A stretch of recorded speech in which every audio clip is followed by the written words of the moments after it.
Como é que um projeto de milhares de milhões de dólares, que era a grande esperança económica de um país, se transforma numa crise que na verdade não é bem uma crise? Hoje vamos olhar para a lógica, por vezes surpreendente, por trás do projeto Moçambique LNG. Um projeto onde aquilo que nos parece uma falha é, na realidade, o sistema a funcionar tal e qual como foi desenhado. Ora bem, a nossa história desenrola-se em apenas 48 horas, ali no final de outubro de 2025.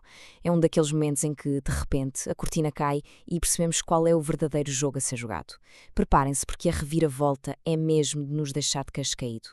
E assim, num piscar de olhos, a narrativa vira completamente. A euforia de uma vitória diplomática que foi celebrada por todo o país simplesmente desmorona-se e dá lugar a um ultimato público, frio, calculista. A festa, como se costuma dizer, durou pouco. Menos de 2 dias, na verdade. E é esta pergunta que nos abre a porta para tudo o resto. A resposta não está num simples erro de cálculo ou numa falha de comunicação. Não. Está numa dinâmica muito mais profunda que a nossa fonte de análise chama de subdesenvolvimento funcional. Isto não foi um acidente. É a arquitetura do sistema. Pois é, a carta da Total Energies não trazia apenas um pedido para estender a concessão por mais uma década. Trazia uma fatura. E bem pesada. O regresso ao trabalho não era um favor, era uma transação. E com um preço muito, muito claro, transformando uma dívida em poder negocial. Esta frase é a chave de tudo. Pensemos nisto por um segundo.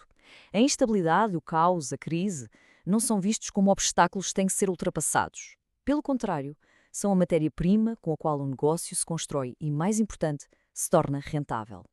Então, vamos lá mergulhar neste conceito, que é a peça central da nossa análise de hoje. É a lente que nos vai permitir ver como todas as peças deste puzzle se encaixam de uma forma que, à primeira vista, parece não fazer sentido nenhum. O ponto essencial a reter é mesmo este. O sistema não está avariado. Ele funciona precisamente através das suas próprias avarias. A disfunção aqui não é um bug, é uma feature, uma característica do próprio sistema.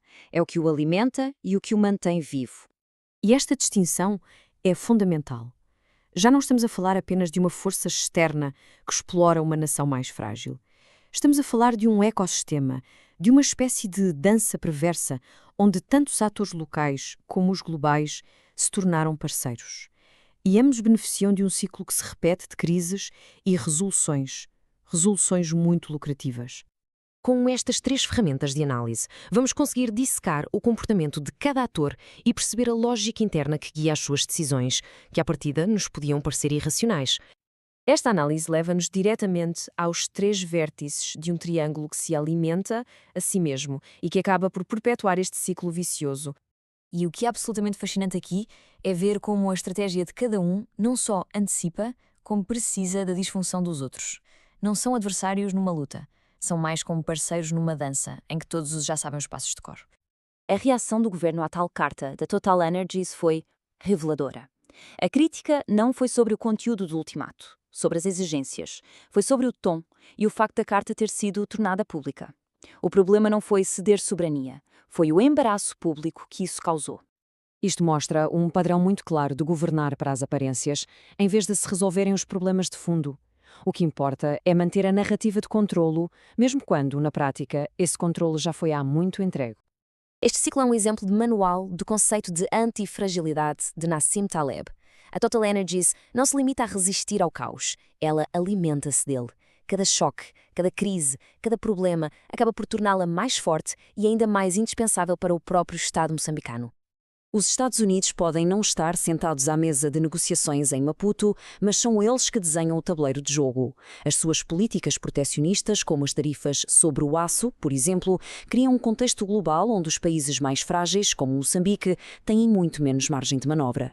O ponto crucial a reter é mesmo este. Não estamos a assistir a um conflito entre 3 forças opostas. O que estamos a ver é uma simbiose, uma parceria de conveniência, que é construída sobre uma disfunção que beneficia todos os que estão no topo. Bem, perante um sistema que parece estar tão bem oleado na sua própria disfunção, a pergunta é inevitável. É sequer possível quebrar este ciclo? A nossa fonte avança com algumas propostas, no mínimo, radicais. O que é brilhante nestas ideias é a mudança total de paradigma.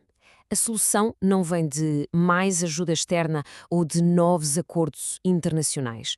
Vem de dentro. Vem da introdução de consequências reais e tangíveis para o fracasso, especialmente para quem toma as decisões.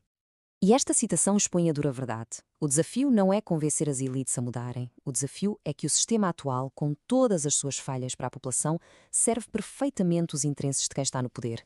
Não está a falhar para eles. E assim chegamos ao final da nossa análise. Vamos só juntar as últimas peças para termos a imagem completa deste labirinto bastante complexo. O fim oficial da crise, o fim da força maior, não trouxe de volta a verdadeira soberania. Em vez disso, deu início ao que o autor chama de força menor, um estado de negociação contínua, silenciosa, onde a soberania é cedida pedaço a pedaço longe dos olhos do público. A conclusão é um pouco amarga. Neste labirinto, o subdesenvolvimento funcional não é um caminho errado que se tomou por engano. É o único mapa que foi distribuído às elites. E com esta questão final, a reflexão passa para o nosso lado. Num sistema tão interligado e que se reforça a si mesmo, por onde é que se começa sequer a desembaraçar um nó tão apertado? A questão fica no ar.